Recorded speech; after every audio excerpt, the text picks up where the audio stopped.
Hi friends, నేను మీ శ్రీని. నేను చాలా రకాల అనాలిసిస్ చేశా, బట్ ఇది మాత్రం మాస్టర్ పీస్, చరిత్రలో లిఖించుకోదగ్గదనమాట. సో దీని మీద చాలా ట్రోల్స్ నడుస్తున్నాయి. రిలీజ్ 1 month అయింది, బట్ ఎక్కడ ఆడుతుంది అనేది ఒక పెద్ద క్వశ్చన్ మార్క్ అనమాట. సో నేను రివ్యూస్ కోసం వెతికాను, రివ్యూస్ దొరకలేదు. సో సినిమా ఎక్కడ ఆడుతుందా అని ఎతికి మరీ చూసి రివ్యూ ఇవ్వాలనుకున్నాను. సో మీకోసం రివ్యూ తీసుకొచ్చాను. అదే లారీ చాప్టర్ 1. సో నేను మాత్రం చాలా వెతికి ఎక్కడో ఒక చోట మూల ఎక్కడో చిన్న థియేటర్లో ఆడుతుంటే వెళ్ళి చూస్తున్నంతసేపు నాకు డౌట్ వచ్చిందండి. లారీ చోటాకు వచ్చి నేను అంబులెన్స్లో ఇంటికి వెళ్ళాలా, లేదంటే నన్ను ఎవరైనా తీసుకెళ్ళాలా అన్న ఆలోచన మైండ్లో ఉందనమాట. సినిమా ఎప్పుడు అయిపోతుంది, ఎక్కడన్నా మంచి ఇంట్రెస్టింగ్ మ్యాటర్ దొరుకుతుందేమో, దాన్ని రివ్యూలు ఇవ్వచ్చు అన్న ఉద్దేశం సినిమాని కంప్లీట్గా చూసాను. నా పక్కన వాళ్ళు మాత్రం మంచిగా వచ్చి ఏసీలో పబ్జీ ఆడుకుంటూ వాళ్ళకి కావాల్సింది చేసుకుంటూ అన్ని రకాల పనులు లోపల జరిగిపోతున్నాయి. సో అది పక్కన పెడితే సినిమాని మాత్రం వర్ణించాలండి. అసలు ఆ సినిమాని నేను చూసినంత నన్ను మీరు గిన్నిస్ బుక్ రికార్డులోకి నన్ను ప్రపోజ్ చేయాలి నా పేరుని.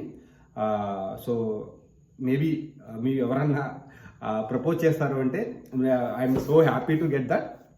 బట్ అలాంటి మాస్టర్ పీస్ అనమాట ఇది. సో ఇలాంటి మాస్టర్ పీస్ని ఎక్కడో అరుదుగా, అంటే శతాబ్దాలకి ఒకసారి ఏం చెప్పాలో అర్థం కాదు, యుగానికి ఒకటో ఆ టైప్ ఆఫ్ మూవీస్ అనమాట. సో మిస్ అవ్వడమే మంచిది. ఒకవేళ నా రివ్యూ చూసి మీరు వెళ్ళారే అనుకోండి, మీరు పూర్తిగా చూసి ఇంటికి వచ్చారే అనుకోండి, నేను మాత్రం మీ పేరు ఎలాగైనా సరే గిన్నిస్ బుక్లో ప్రపోజ్ చేస్తాను. సో మళ్ళీ చాప్టర్ 2 అది కూడా నేనే రివ్యూ ఇస్తానండి. మీరు మాత్రం మూవీ చూడకండి, నేనే ధైర్యం చేస్తాను. ఎందుకంటే అంత ఓర్పు నాకుందని నాకు అర్థమైంది. సో నేనే రివ్యూ ఇస్తాను చాప్టర్ 2 కూడా. బట్ చాప్టర్ 1 మాత్రము మాస్టర్ పీస్ అండి. అసలు ఇంకా కళ్ళకు వస్తుందండి. మొన్న ఎప్పుడో చూస్తే గూస్ బంప్స్ ఇంకా బాగోలేదండి. అయ్యో ఆ టైప్ ఆఫ్ మూవీ అండి. అసలు ఫైట్స్ అయితే రాజమౌళి, ప్రశాంత్ ఎవరు వర్కౌట్ అవుతుంది. అసలు సినిమా థియేటర్లో అరుపులు. జనాలు అనుకుంటున్నారా థియేటర్లో ఆ సినిమా అరుపులు తప్ప కరుపు కూడా వినిపించట్లేదు.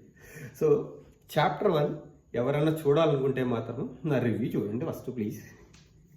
సో అంతా తీసేస్తున్నాను కాదు, బట్ ఏంటంటే ప్రయత్నానికి హ్యాట్స్ అప్. బట్ ఏంటంటే దాని మీద అంత ఎక్స్పెక్టేషన్ చేసి అంత ఓవర్ రేంజ్ మాటలు మాట్లాడడం మాత్రం వర్కౌట్ అవుతుంది. So this is movie review. మీరు ఎవరైనా వెళ్ళి చూడాలనుకుంటే మాత్రం సాహసించండి. బట్ చాప్టర్ 2కి మాత్రం బాగా ఏంటంటారు కదా, ఇలా తీసుకెళ్ళి చాప్టర్ 2 హైస్ బాగా పెంచేశాడండి. సో ఎవరైనా చాప్టర్ 2 చూడాలనుకుంటే నా రివ్యూ తర్వాత చూడండి. అంత ఓర్పు నాకు ఉంది. Signing off Srini bye.